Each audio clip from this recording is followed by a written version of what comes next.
Hello there, my name is Ozzy, and in this video, I'm going to be explaining how you can create your Facebook ads on a small budget with a full step-by-step strategy.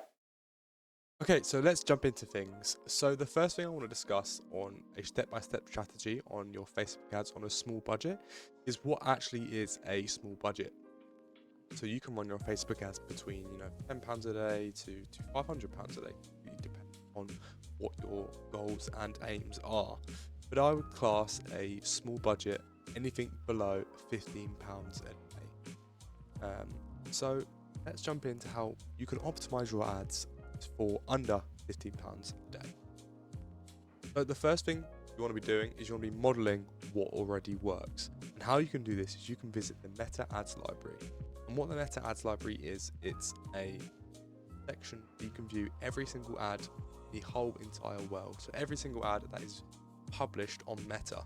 You can just click on this link, or you can search up the Meta Ads Library yourself. So currently we're in the UK, and we're going to be posing as a landscaping company. Let's say I did landscaping services, I'll be searching this.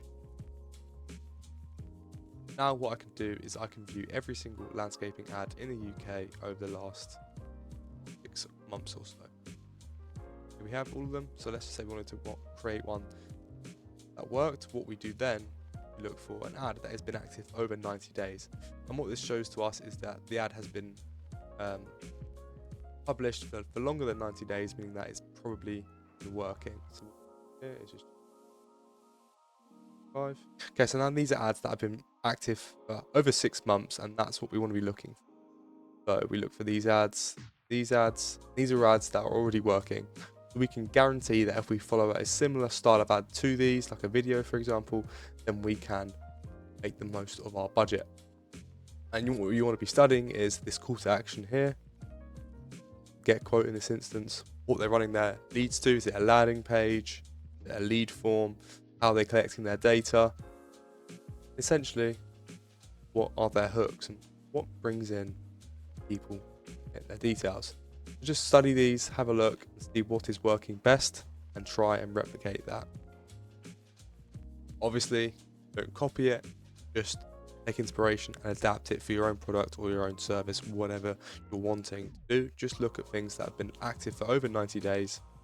They're most likely working. What I would also do is reduce the variables. Okay, so stick with one campaign objective, whether that's conversions or leads. I wouldn't go for things where you aren't getting a guaranteed outcome. Stick with conversions, stick with leads. Start with just one ad set, start with one audience, one location, depending on what you're doing, whether it's a local business or an online store, and use one creative to isolate what works. So have one creative with different headlines on that creative, with different images, and just test out different things you can change on that creative, and only test one variable at a time. Don't change 3 or 4 things at a time because you don't have the budget to do so. But just test out a different headline, just test out a different image on that creative. What I would also suggest is you just keep the conventions clean so you can track the performance easily. So that's landscaper's lead ad or V1, ad set V1, or something along the lines of that. Now it says use Meta's AI, but I actually say do not Meta AI. Now if you've noticed, I put that in capitals because I would suggest you use Meta AI. Meta AI, I would suggest when you have a bigger budget and you can actually test what works. Now as a beginner, obviously you may be leaning towards Advantage Plus placements or Advantage Audience or Dynamic Creative, but I strongly suggest you watch a video on my channel of how to create your own ad step-by-step walkthrough. And this will basically explain why we don't want to use Advantage placements, because what this will do, it will automatically place your ad in all the placements that you do on Facebook. And we don't want that. We don't want our ad in places where it's wasting our small budget. What we want to do is we want to manually choose the placements most cost effective. That's Instagram feed, Facebook Reels, Facebook Stories, Instagram Reels, that kind of thing. Look where your creative performs best. I would also avoid using Advantage because what this does, it will target people outside of your criteria. What we want to do is we want to nail down exactly who we want to target, interest-based wise, age-wise, gender-wise, and location-wise. maintain the control and also maintain who we're showing the ad to, because obviously on Facebook we pay cost per 1,000 impressions. Those 1,000 impressions are very, very important to have a small budget. So we want to make sure that we're maintaining who the ad is being shown to, where it's being shown to, not use advantage. Now, I would always suggest as a beginner, you don't use dynamic creative unless you have a large ability of split test creatives to use. I stick with a couple of well-crafted ads. Do not use dynamic creatives. If you're on a small budget, you keep the creative simple, it improves clarity, and it helps be able to what is working and what is not working and try and get your cost even lower. So my next point is, don't waste your budget on awareness campaign. Companies think awareness, but ultimately where you want to be putting your money to get a return, your leads and awareness doesn't make direct money. And when you're on a small budget, what you want to be doing is you want to be seeing an ROI on your investment so you can increase that and generate more business for your company. So I'd avoid reach and I'd avoid brand awareness because they burn money without a clear ROI on what you're putting in. So go for direct campaign. Lead generation, whether you're using lead forms on Facebook or you're sending that traffic to your website with a landing page on, make sure that you have the ability to convert that traffic into also conversions. If you're using a store, an online e-commerce store, make sure you're using conversions to drive traffic to a landing page or a GoHighLevel funnel. Don't touch the ads too soon. And this is very, very important on a small budget, and especially for a beginner. If you don't see results immediately, a beginner can sometimes become quite frantic and want to change things. But I actually suggest you run the ads for at least 3 to 5 days without any edit. Okay? Publish 3 creatives, 1 ad set, 1 campaign, 1 audience. Publish that 3 to 5 days. Maybe take a look at it, see what your current spend is, see what clicks you're getting, see what your cost per 1,000 impressions are, and see what you're currently generating interest-wise. So what you will do is, if you keep changing and editing your ads, you'll keep putting your ads back to the learning phase, which is almost taking a step back.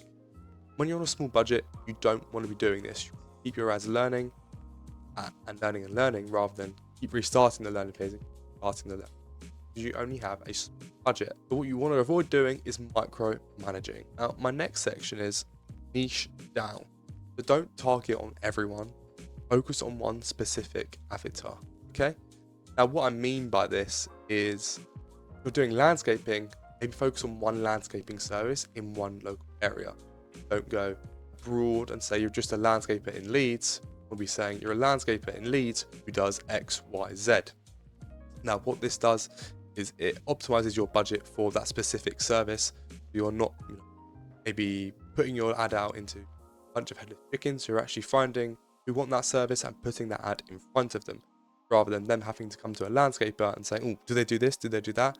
But what you're doing then is you're putting yourself in a position of value upon that service. And tailor your ad copy directly to that group of who you are targeting, because that gives a better click-through rate, which is how many people are clicking on your ad rather than the people who are seeing it, and a lower cost per click.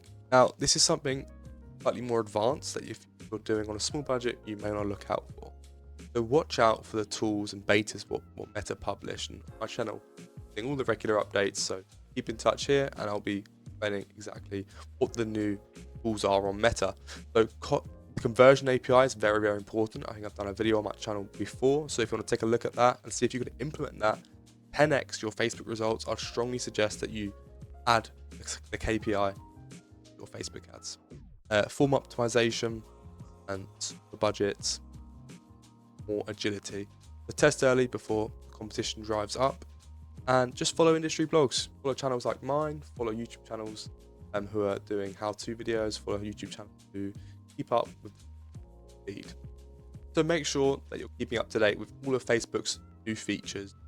Optimize your ads and make sure that they are at the top of the food chain on a budget. Now, if you enjoyed this video, I'd strongly appreciate if you could leave a like, maybe subscribe, and leave a comment if you'd like me to go over anything else. If you want this document, it'll be in the description so you can have a look and go over it in your own time, and for many people who are struggling with Facebook ad budget.